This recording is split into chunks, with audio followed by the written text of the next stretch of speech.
It takes immense discipline, dedication, and perseverance to really persist in the lifestyle of living on semen retention. And it's not about just being on semen retention and not fapping or not jerking off or anything like that. It's not really about that. It's about growing closer to God. It's about growing closer to who you are as a person and as a man. And I was thinking about something Mike Tyson once said. By the way, welcome everybody to another Semen Retention Sunday episode here on the Regal Change account. Something Mike Tyson once said was how he wanted to be one of the best fighters. He heard that all of the best fighters never would release their seed before a fight. And so he decided to not release his seed for 5 years. And look what happened before and after he finally released his seed. Before he released his seed, he was the youngest heavyweight champion, right? He had all these titles. He was going hard. Like, nobody could stop him. This juggernaut of a being, like, just crazy, immense power, right? Immense fortitude and immense precision of life. And then afterward, when he started to fornicate, where he started to just have a bunch of random sex, like, that was when things started to take a turn for his career. And I think that's a very telling story, and I think that it's also a very interesting perception on what exactly happens when you're on semen retention, because this is just a testament, and I myself am a testament of this, because I've been doing this lifestyle of no releasing of semen for, apart from like wet dreams, which I don't have any conscious control over, and most of them are spiritual and demonic attacks in the middle of the night anyway, when I do have them, but not very often anymore. And I'm a testament to how you can actually live this life and watch your dreams manifest themselves.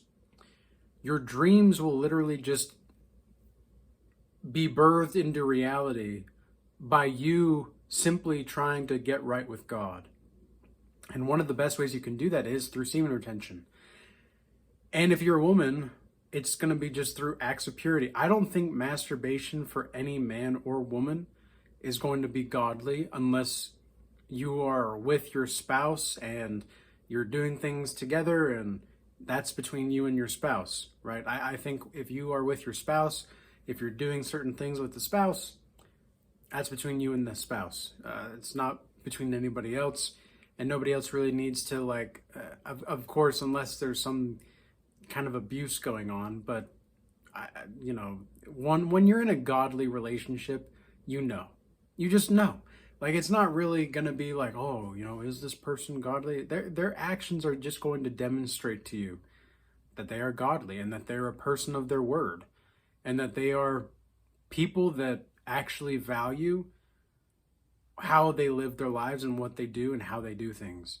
They're not just going to say things just to say things. They're not going to just live flamboyantly through life. They're actually going to have a sense of purpose, and they're going to walk with integrity. And there's a bunch of people out there, both men and women, that see that there's little to no possibility for dreams to come true anymore. And in many ways, they're right.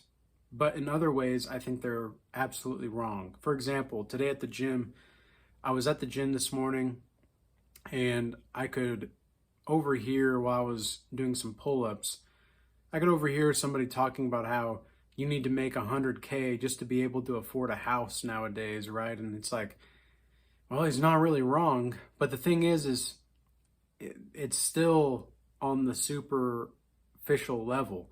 Now, this is a person that strikes me as somebody that knows their stuff, just by the way that they were talking about rental properties, and the way they were talking about income and all that, and revenue.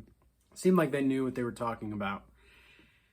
And then he started to bring up his divorce and all of that with this guy, and that he was talking to. And he started to talk about how after his divorce, his credit score actually went up because his debt to income drastically decreased. So, like when he was married, the debt was just through the roof. But when he wasn't married, he didn't need to buy anything. It was all his wife, and so he was like, "Oh yeah, my credit score went really, really in a positive direction." But here's the thing: credit scores don't really matter unless you're trying to get something from the bank. It really doesn't matter. We've talked a lot about this in the Regal Change Academy group in the past, where money and savings have been brought up after reading the book of Proverbs in one of the Bible study classes that we have. And what I foresee is that a lot of people don't know, they're so consumed by the system that they don't even know that they're consumed by the system. And so you have to allow yourself to take a step back and free yourself, because when you're on semen retention, you're going to be able to see through the BS a little bit more, but you might not know why. You're like, man, for some reason, this just doesn't make sense to me, but I can't articulate why it doesn't make sense. I just know intuitively this doesn't make sense. Like credit scores, for example, or insurance. Oh golly, I hate insurance. I don't have health insurance right now. I'm not saying that you shouldn't have health insurance. I'm not telling you how you should live your life. But me personally, when I saw that I would have to have a $7,500 deductible, along with if I did get, if something did happen to me, God forbid, if something did happen to me, then even if I did have the insurance, I would have the $7,500 deductible. And then after I paid that, then I would have to pay a percentage of what's done after that. So I'm thinking to myself, unless I have like $100,000 plus worth of doctor bills, which is, very, very unlikely, then it's pointless to have insurance. It's just because the amount of money that I'm spending per month already for the insurance, along with what would happen if I had that doctor bill, would just be about a 25 to 50% increase of paying anyway. So I might as well just save the money and not pay insurance. And you know what's crazy is, like, I felt more alive because I've never not had health insurance up until, when did I cancel my insurance? November last year. And you know what's crazy is, for like the first few weeks after that, I felt really alive. I was like, holy crap, like I don't have health insurance. But then I was like, man, it took me so long on semen retention to get to the point to where I saw through the BS, right? I saw through all this crap. But it was like, I didn't know if I could really take the leap on certain things, because I thought, well, maybe it's not right to do this. Maybe it's not right to go all in. But the thing is like, my life is just continuing to get better the more I let go of the simulation. Like, of course, I'm a part of the simulator, but I'm not in the simulation. And the more I let go of the simulation, it's like, the more I feel alleviated and just more free and just grounded in who I am. And with semen retention, it's like, man, you just see things happen for you way more than anything else. Like, I never even dreamed that I would be able to be like building a business by talking into a phone and then having people reach out to me through the internet so that they could sign up for my one-on-ones, so that they could, purchase merchandise on my website, so that they could join the Regal Change Academy. Like, I didn't know that, like, I knew that it was possible, but until I had just the faith to act and to do it, I didn't really know. And so that was why I had to really, really just push forward in faith, and just, as the Bible says, walk by faith, not by sight. And it's so profound. It's so profound how God will reward you just for taking chances that are not going to hinder you, like hinder your well-being. They're going to actually build you up, because you have to put yourself out there to some degree, right? You've got to be able to put yourself out there. Like the reason that I have Regal change as the account name instead of my name, which is Thaddeus, is because I want this to be like, this is a brand, this is a business, right? But it's also a way in which people can build themselves up and people can get inspiration from, because I know the brand is going to last longer than my body. My body is going to be temporary, but the brand itself could be a symbol for something more, right? Like think about Batman. Batman wanted to be a symbol for anything. Like the bat could represent anything that it needed to, right? At the end of The Dark Knight, he says, Gotham's what I am what Gotham needs me to be. That's exactly what I want the Regal Change brand to be. Like I wanted to create something where I could be whatever the people needed me to be. I could be just the hero, like the hero's journey for, like I could be the hero for my own life, but also I could be an inspiration to other people because I've put in the work, because I've done the thing. And I didn't even want to begin this until I knew I was ready, which was 2.5 years ago. And that was when things really just started to shift for me. And by that point, I was already on semen retention for 6+ months. And so, but if you go back and you look at my videos from years and years ago, which I guess technically I only have 2.5 years ago, but still, there's a big difference.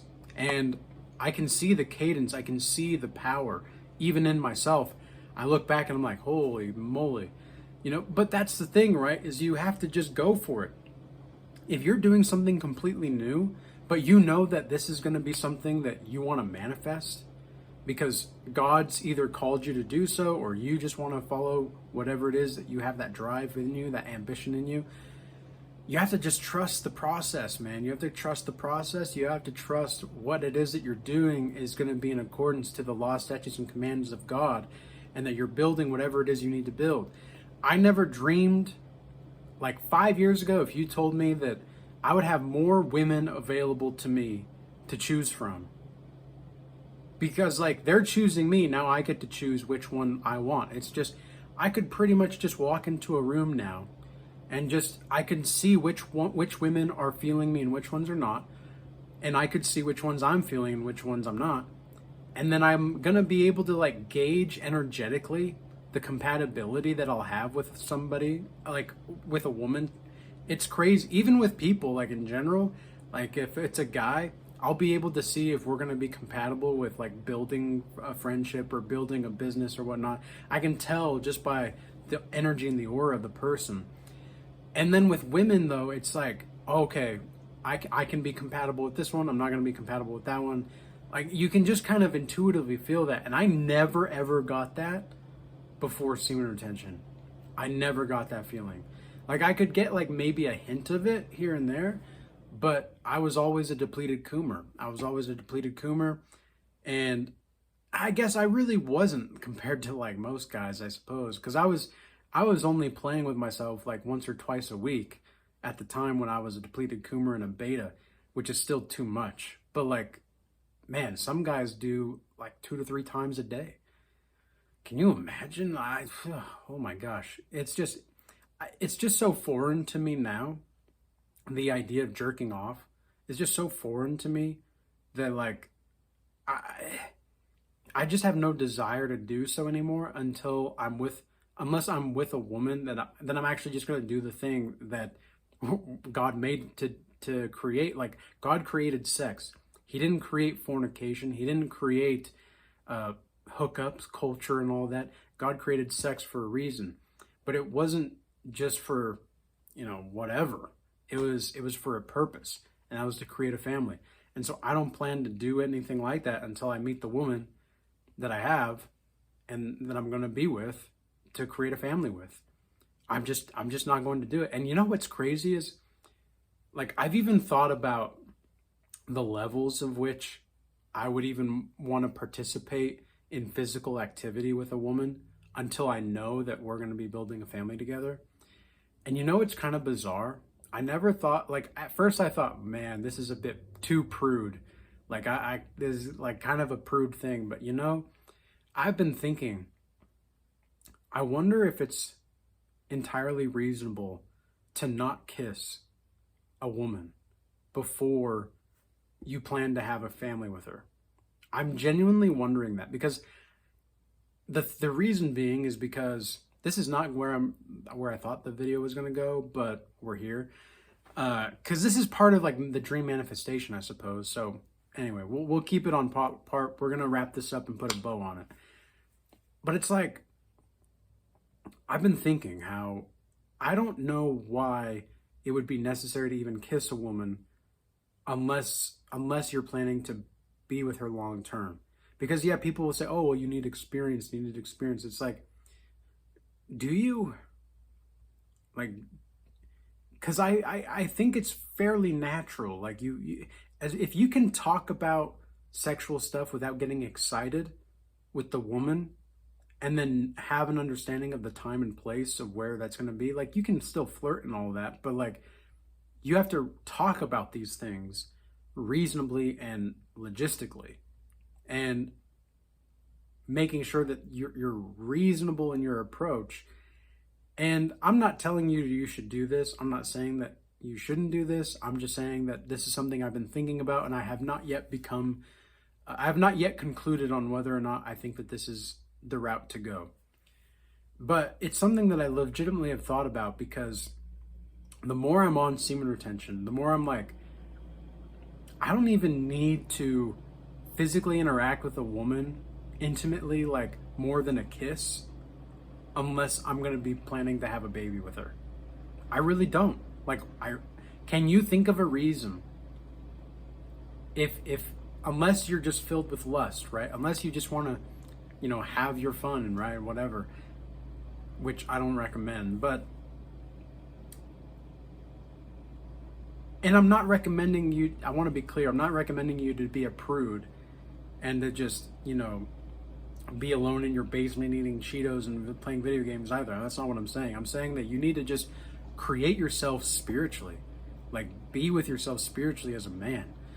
And I don't see I guess I just don't see why you would even need to participate in an intimate relationship with somebody else unless you're planning to have, like, physically, unless you're planning to have a baby with them and you're planning to have a family. That's where I'm at. I'm genuinely considering this, and for the last few weeks I've been taking a philosophical hammer at this, trying to understand, to use Nietzsche's, and to borrow Nietzsche's term, philosophical hammer. I've been taking a philosophical hammer at this to try to understand, why do I feel like this is intuitively right? Why do I feel like this is intuitively right? Because my intuition and my instincts, I've learned more to just trust on semen retention, and I just don't know why this is the case. I don't know. It's something that I've been thinking about, and maybe some other people have been pondering that or thinking about that in the comment section below. But I think I've said everything that I wanted to say in this video. Definitely not where I thought we were gonna head, but alas, we've made it, and you know, we've done another Semen Retention Sunday. I hope that everybody has a blessed rest of your day, and peace be with you all. Until next time.